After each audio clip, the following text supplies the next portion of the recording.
Who's a Sudan affairs analyst and also associate professor of peace and social relations at Coventry University. Welcome to the News Hour. So neither side showed up to these talks in Switzerland. So now what? What happens next? Well, it's a good question. The ceasefire talks are not really going anywhere. And actually, the United States knew it when they invited both sides. It was very unlikely from the beginning that the Sudanese armed forces would show up. They were always very clear that they are not going anywhere as long as they say the Jeddah agreement is not implemented. And it's very unlikely that this Jeddah agreement is implemented because it would mean that RSF would withdraw from some of the positions they have fought for a long time.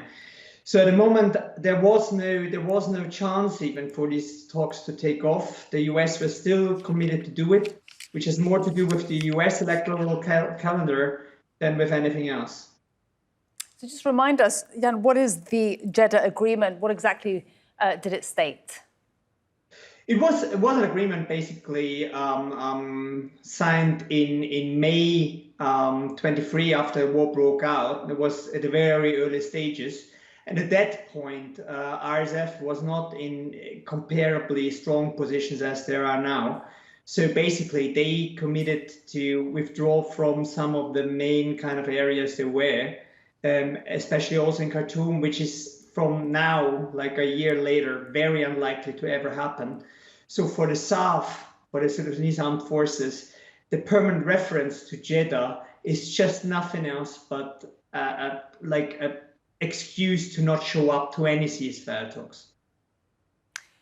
So back to that point at the beginning, I asked, what happens next? Because they haven't showed up. And yet, so much is at stake. Just remind us, if there are no negotiations, what happens to the more than 10,000 people displaced and everything else that is at stake here in Sudan? I mean, there are negotiations going on in Geneva with representatives of RSF and humanitarian agencies about the delivery of humanitarian aid. We must not forget the ceasefire as such, how unlikely it is not the solution to the humanitarian crisis. What is needed is open access to many of the territories that are controlled by RSF or are controlled by the other two armed factions, SPLM North and SLM Abu Wahid. The government, the Sudanese armed forces, are at the moment not permitting any aid through border crossings that they are not controlling to areas they are not controlling. This is the main issue here at stake. And this is the main issue that needs to be negotiated. Whether it is a ceasefire or not, it's about the government admitting the distribution of humanitarian aid. Thank you so much for speaking to us today. Live from London, Jan Pospisil. Thank you. Thank you.